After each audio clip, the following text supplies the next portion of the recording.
how to make sure that you can go down a process and get your money in alignment with your values and beliefs. Not really about money, it's about money as a tool. Money is as a tool for me to help create the life that I want to live. Who do you want to be at the end of your life? Like, what do you want to be known for? What do you want your legacy to be? You're not a salesperson. You're leading people, you're influencing people to act in their own best interest.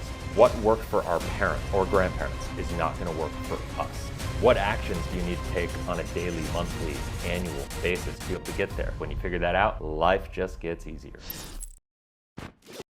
Hey, what's going on, Cashflow hackers? It's Chris with Life 180, and today we're talking about what to do with your money before you actually invest. Now, if you watch my videos, you know I do a thing called the Life 180 Pyramid. I talk all the time about the importance of financial structure, and while that's all true, what I think is really important is I wanted to go down this path a little bit deeper and talk about not just what to do before you invest, but how to make sure that you can go down a process and get your money in alignment with your values and beliefs. That's a phrase that I use all the time. I believe that people are failing with money because their money is not in alignment with their own values and beliefs. And I think the challenge behind that is, while it's true, a lot of people go, Chris, what the heck does that even mean? And what I want to do in this video is really walk you through a process and an exercise that before you invest, before you save money, before you think about what you're going to do when it comes to building your business or real estate portfolio or investment portfolio, or you start thinking about retirement planning or any of that stuff, it's important to understand, where are you going? What are you trying to build? What do you want this life to be for you? We only get one shot at this thing called life. And unfortunately, while it feels super long, life is super quick, and it's gonna fly by. I'm 44, I have kids, I have 3 kids, and I can tell you, for me, it's flashed by like that. My daughter, who is 12 years old now, it feels like she was born yesterday, and I just know, I was thinking about it yesterday, she's gonna be gone in 6 years. She's gonna be off to college in 6 years, and it literally feels like she was just born yesterday, and I know grandkids are right around the corner. I don't even know it's coming, right? So these are the things that happen, and so what we need to do is get really, really clear about what we're trying to accomplish. And in this video, I'm going to walk through a process that I guide my clients through. And I encourage you to really, really dig deep and think about this. And if you're interested, full kind of like spoiler alert here, if you're interested in learning about this, I encourage you to set up a call using the link in the description below, set up a clarity call. And when you meet with somebody on our team that can help you with your personal finances, this is going to be an exercise and a worksheet that we're integrating. I am putting together a whole package, a whole workbook for people to be able to go through this process. That way they can all go through this exercise, I should say, of getting clear about what they're trying to accomplish. Because if you're not clear, if you don't do the Stephen Covey, 7 habits of highly effective people, of starting with the end in mind so you can reverse engineer a plan to get to where you want to go, chances are you're going to fail. And so without further ado, let's go. All right, so the first thing that I think you need to do is get really, really clear about your money paradigm. Like, what are your beliefs around money at the end of the day? If you were to ever look at the back of my shirts, I know you see the front of them all the time, but on the back of them, and one of the things that I speak to a lot is, and I have this statement that I put out there, it's change your thinking, change your actions, change your life. Life 180 is an acronym for living intentionally for excellence. That's the LIFE, and the 180 is all about turning the results around in your life, because most people are not achieving and living the life that they are actually proud of living. It's not a fulfilled life for you. And so the question is, what do you need to do? What do you need to change? What do you need to turn around in your life? And at the end of the day, we all have this life that we want to live. Most people are not even sure. Most people are not intentional about even thinking about what they want to accomplish in this life. And if that's the case, how are you going to do it? So what we need to do first and foremost is be clear about our thinking around money, because at the end of the day, when we say we change our thinking, we change our actions, we change our life, what most people need to do is start with, what's the life that you want to live, right? When we realize that our life is determined by the actions we take, but the actions we take are determined by the thinking that we have around that. So we need to first and foremost start with our thinking, start with our paradigms around money, what we believe. What I know to be true is that some people, think about, I want to be wealthy, I want to be rich. What does that even mean to you? What does wealth mean to you? I know for me, because of my core values, because of what I know to be true about my life and my priorities and my values, I know that freedom is my top pinnacle core value. And so wealth is not just money. Wealth to me is time freedom. Wealth to me is mobility and freedom to be able to kind of travel and experience different things and take my family with me and have the time freedom that if I need to, just stop working today and go hang out with my family or take a week off to reconnect with my family or any of that. And by the way, I work more than most people you'll probably ever meet in your life. And I do so because I know that I'm not trapped, because I have the freedom to do it on my terms. I have the freedom to stop and go work with my kids and hang out with my kids and travel and be with my wife and do that stuff with my family whenever I want, right? That freedom to do so makes it so I love what I do. And the work that I do, I feel called to do because I know I'm helping people. But at the same time, my paradigm around money is I'm clear about what wealth is to me. I'm clear about what money is as a tool for me to help create the life that I want to live. So I encourage you to start really thinking about what is money as a tool for you. What is your thinking around money? What paradigm do you have around money and financial strategies that you're utilizing to create the life that ultimately you want to live? And what I find with this is that, there's only really one way to do this, is that it's not really about money. It's about money as a tool, right? Money is a tool to live our best life, to live our most fulfilled life. But to do that, we have to really be understanding and clear, and it's all individual to each one of us, right? What's important to you? What are the most important things in your life? What are the things that you value the most about life? What are the biggest contributions that you want to create in life? Who are the most important people in your life? And are you showing up for them?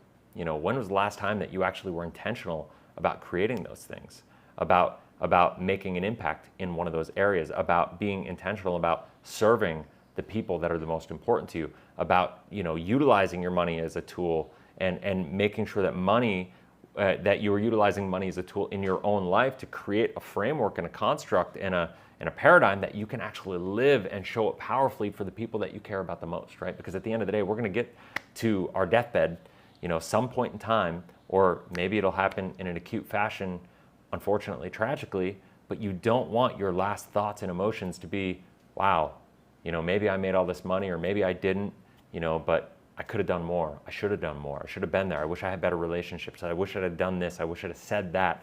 Like, those are the things that we want to make sure that we avoid. And we want to make sure we show up full out, intentionally, purposefully, living life for purpose, on purpose, to create, that next level for the people that we care about the most. The only way we can do about it is being intentionally about that and being intentional about what we want to accomplish and what our purpose really is, being intentional about the people that we want to make the impact in the most. Typically speaking, that's our family, our friends, our community, the people closest to us. The next thing you need to do is think about what are your values and beliefs. I'll talk about more values in a second, but beliefs are kind of a core foundation. Now, beliefs are typically created by our values, right? Like, our core values are what dictate and kind of impact how we think, our expectations of ourselves, our expectations of the people around us, and all these different things. But our core values are huge, and I'm going to go there in a second. But the beliefs that are going to be impacted by the values are going to be really significant in how you show up on a daily basis, annual basis, monthly basis. For our family, it's going to be maybe a lot of the things that drive you to do the things that you do. One of the things that I love, there's this book called The Ant and the Elephant by Vincent Pacenti. I would encourage everybody to go read it, get it on Amazon. But this book talks about the power of the subconscious mind and the power of our beliefs. And in the book, he said there's a study that shows and proves, that scientifically proves that the human brain will only allow you to put 100% of effort into something that you believe with 100% certainty you have the chance of being successful with. Now, you don't have to believe that you will be successful. You have to believe that you have the chance to be successful. I think there's a big delineation there. The problem that I see with most people with their values and beliefs is that they're doing things in an unconscious way because they think they're just told they need to do it. We're programmed by the system to just do certain things with our money, and you're not being conscious and intentional about aligning your money with your values and beliefs. And so now what I see is people just put their money into a 401k. They go to school, get a job, invest in a 401k, and they're on this hamster wheel and running the rat race, for 40 years, hoping that at the end of their career, there's going to be this pot of gold at the end of the rainbow, and they'll have this financial freedom at retirement, when nothing could be further from the truth. The stats show 95% of people in the United States are getting to retirement or on track to get to retirement and not be able to maintain their standard of living. For the most prosperous country in the history of the world, that is an abysmal, probably the most abysmal statistic that I know of. And so when it comes to your values and beliefs, I would really encourage you to think about, what do you believe? And I'm going to get to values in a second, but what do you believe about the construct of the world that you're living in?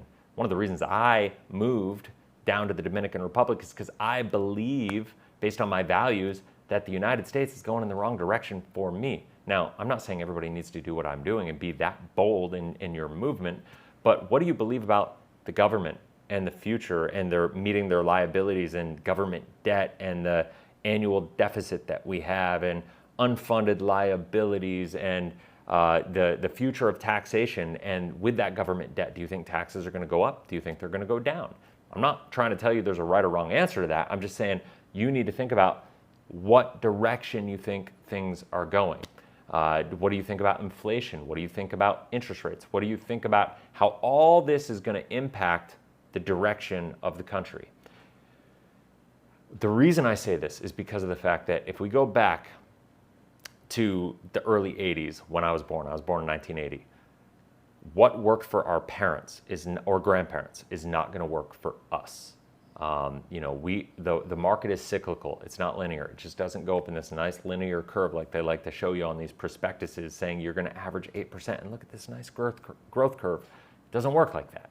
We have to think about the fact that the market is cyclical and we are in a cycle that is completely different than what our parents and grandparents went through. And therefore, the way we need to act with our money, the way we need to think about our money, the paradigm with our money is in fact completely different than the paradigm with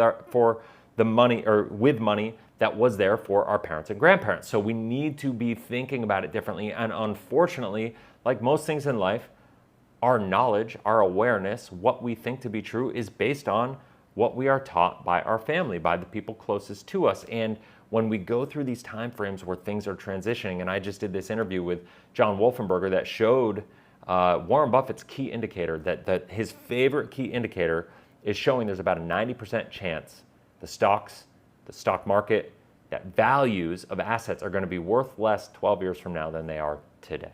And so if we are heading into that kind of economic cycle, what does that mean? That means we need to be prepared for that. And our paradigm needs to align with that. Now, that's just my paradigm, right? I believe that. I believe that to be true, right? And I'm not saying you have to buy into my belief, but I'm saying you need to think and be intentional about your belief.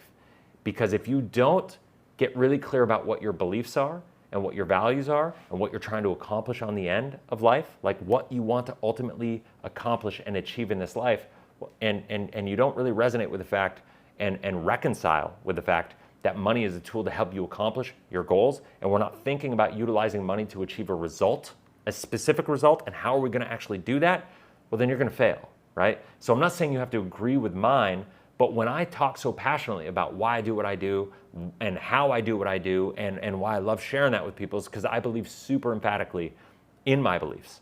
And I believe I have a responsibility to share those beliefs because of the fact that it's so kind of fringy and on the outskirts, even though to me it seems like such common sense that everybody should be thinking about it. That's why I do what I do. But when you believe these things that are counterculture, you need to also behave in a way that's counterculture. You need to utilize money as a tool in a way that is counterculture. And you need to realize that doing what everybody else is doing is going to get you everybody else's results. And if you want to be able to make money in these hard times, if you want to be able to thrive when everybody else is struggling, you have to do things differently. And getting really, really clear about, your paradigms, getting really, really clear about, not just, what your money paradigms are and what your values and beliefs are, is a key part to you being successful with this whole process. So what does that look like to you? I guess my question is, who do you want to be in 10 years? Who do you want to be in 25 years? Who do you want to be at the end of your life? Like, what do you want to be known for? What do you want your legacy to be? What do you want your impact in this world to be? Maybe this is something you haven't thought about completely at this point in time, but I really, really encourage you at a minimum basis to be thinking 10 years from now, what do you want to be known for? What will fulfill you the most? What actions do you need to take on a daily, monthly, annual basis to be able to get there? What are the gaps? What do you need to learn more? Who do you need to become to actually accomplish that? Because chances are you're not that person yet, right? I remember when I first started Life 180 a decade ago, and it failed horribly my first time because I wasn't who I needed to be yet. Now, it was really hard to see that at the time, right?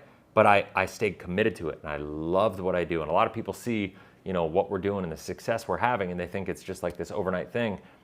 Life was a grind, but I believed in it, and my money paradigm and my values and what fulfills me and what drives me. And I have a big significance drive, and I have a big belief drive, and I believe I have a responsibility to share the information that I have. And I literally lose sleep at night without being able to do this and pay it forward and get this information out there. It's one of the reasons I created content on this channel for 6 years without being licensed, without being able to monetize it, without whatever, because of the fact that I believe so much in what I'm doing and why I'm doing it and why it's important, not just for me, but for everybody out there. And now because of that, because of the consistency and the commitment and the belief and the fulfillment that I had, it's allowed us to build something that I think is truly, truly special, right? And you got to find what that is for you, right? You got to find where the gap is for you in this area, right? You got to think about what are the things that you need to change in your life right now to become and to get the results that you're actually after, right?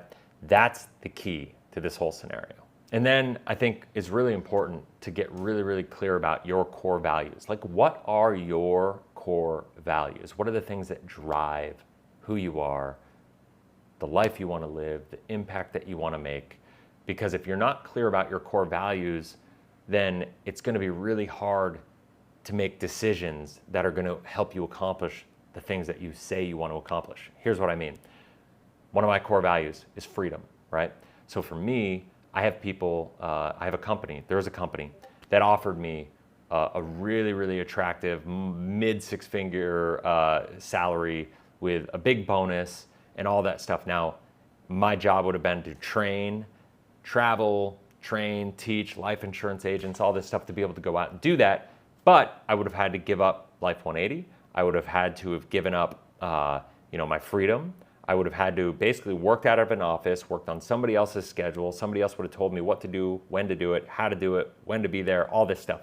And to me, that lack of freedom in that job, no matter how much money that I'd be making, that lack of freedom would be like life-sucking to me. And to me, because of the fact that I had that core value at the front end of everything, that I knew freedom, it was really easy for me to pop this job opportunity through my filter of my core values, which helps me make a decision. Is this opportunity in alignment with my core values, and is it going to help me create the life that I want to live? It's not just about the money, which most people get stuck on. It's not about the prestige, which there would have been prestige about this because it was a well-known company. It's not about any of these things. It's about the fact that I need to align my life with my core values so I could show up as the most powerful version of myself, so I could show up with full authenticity and in full belief that I am living my life to the fullest to create what I want to create. And it's got to be beyond just money, right? And when we do that, now we're aligning our money paradigm and our subconscious, right, with actual reality, with how we're trying to show up in life. And I think that's really important because the human brain is only going to allow you to put 100% of effort into something you believe with certainty you can be successful with, but you got to believe in yourself. You got to believe and understand what you're doing. And my subconscious, if I'm believing my core value is inside of me and freedom is there, at the end of the day, I could go do that job. And for a period of time, I could probably white knuckle it and grit my way through it. But eventually that's going to break down because it's completely out of alignment with my core values. And so there would have been a breakdown, and ultimately that would have damaged my reputation. It would have damaged like who I kind of show up in this world as. And when we live outside of our core values, that's when we get lost. That's when we feel unfulfilled. That's when, maybe our relationships get damaged with our spouse and our kids and, business partners and things like that, is because there's not enough clarity about what our core values are. Now, once you have those core values, now you can go through. I would really encourage everybody to do this. Go through, create a vision statement. First of all, we need to create a statement for each of the 5 core values. I would encourage everybody to go through, and I have a list, and if you have a call with one of the Life 180 agents, they will give you this worksheet if you want it. And you can go through this And I would go through this kind of brain jogger, memory jogger, whatever worksheet that has a list of different values. Go through, pick out 20, 25 of those, and then work through those core values and figure out, whittle it down to your 5 most important core values in different areas of life, right? Whether it's your health, whether it's your family, whether it's your spirituality, whether it's your professionalism, whether it's your beliefs in how you want to show up in the world, any of that stuff, right? Those are different areas that people have different core values. And I think you got to work through those 25, maybe break it down to 5, and then create a statement on why those values are so important to you. From there, now you can create a vision statement of what you want your life to be like. And then after you get your vision statement created, now you can create a mission statement on not just what you're doing, but why it's important to you. Why is your mission what it is, and who you're looking to help with that. And it can be a personal mission statement. It could be a family mission statement. It could be a business mission statement. Everybody's going to be in a little bit of a different position, but I think it's super important to go through this process. Now, I think especially for life insurance agents, this process is something that you need to do. And I think it's our job as life insurance agents, right, as financial coaches, to be able to guide our individual clients through a process to get clear on these things. Because if your clients, if you as an individual are watching this, or if you're an agent and you have clients that are going through a process, it's about getting really, really clear about all of these things. It's your core values, your vision statement, your mission statement, all of these things. If you don't get clear on those, it's going to be really, really hard for you to be consistent and execute over a long period of time. That's the reality. And so I think first and foremost, people ask me, how do I sell so much life insurance? The answer is because I don't sell life insurance, guys. I don't sell life insurance. I believe wholeheartedly in the power of a life insurance portfolio, and whole life insurance being the core foundational asset in our life for all the reasons and attributes that it provides and the different problems that it solves. But the only reason I do that, and I believe that, is because of the fact that I don't start with a product. The product is just a solution to the problem, and the problem is, all right, I got my core values, I have my vision statement, and I have my mission on what I'm after, what I want to accomplish in my life, with my business, with my family, all these different things. And you can have multiple subtle mission statements, right? But I have all that. And when I reverse engineer it, it just so happens to be whole life insurance falls into helping me achieve all the things that I want to achieve with more predictability and less risk. That is the purpose. So the better we get at understanding that, the more you're going to align and just fall into whole life insurance is kind of an asset that you're going to want in your life. As an agent, the more you get better at communicating the importance of all this stuff and helping guide your clients to get clear about their core values, their vision, their mission in life, period. And you stretch people and you encourage them and you challenge them to become more, then that's leadership. You're not a salesperson. You're leading people, you're influencing people to act in their own best interest, and you're helping guide them down a path of self-discovery that's going to help them unpack life. And what's going to happen is, whether they do something huge with you or not, you've now made a positive impact in a life. And regardless, they're going to be better off having met you, and you will have added a lot of value into their life. And they're going to be a raving fan of who you are and the impact that you made for them. That's going to lead to them sharing who you are and what you do with other people. And over time, your business will build in a compounded fashion, and nothing else will do that. You got to start with this. So before you do anything with your money, before you invest, make sure you go through some sort of exercise like this. Now, you don't have to go through all the exercise in depth. I would really encourage you to reach out to somebody on our team, and they can guide you through this process, get you the worksheets, the workbook, and work through it all. But I would really, really encourage you to think about this and get out of your comfort zone and realize that starting with these core values, starting with the vision, starting with your mission, and being clear about that before investing, before putting your money into any asset, that is the key. Because you don't know. Maybe you get lucky and your money gets in the right place. I don't know. But most people, what I find is the reason they're failing, the reason they're not successful, the reason they're not fulfilled is because they're not having their money in alignment with their core values and beliefs. And when you figure that out, life just gets easier. That's just the reality of the situation. Life gets easier, you live more in flow, you feel more fulfilled, you work harder with less stress, right? Because work becomes energizing. right? Not draining. It's exciting. And that's why I love what I do. So hopefully you found value in this. If you did, please like it, share it, get it out there to people. Leave a comment in the comment section below if you have anything to say. I do my best to engage with every single comment. Till next video, have a blessed, inspirational day. Talk soon. Later.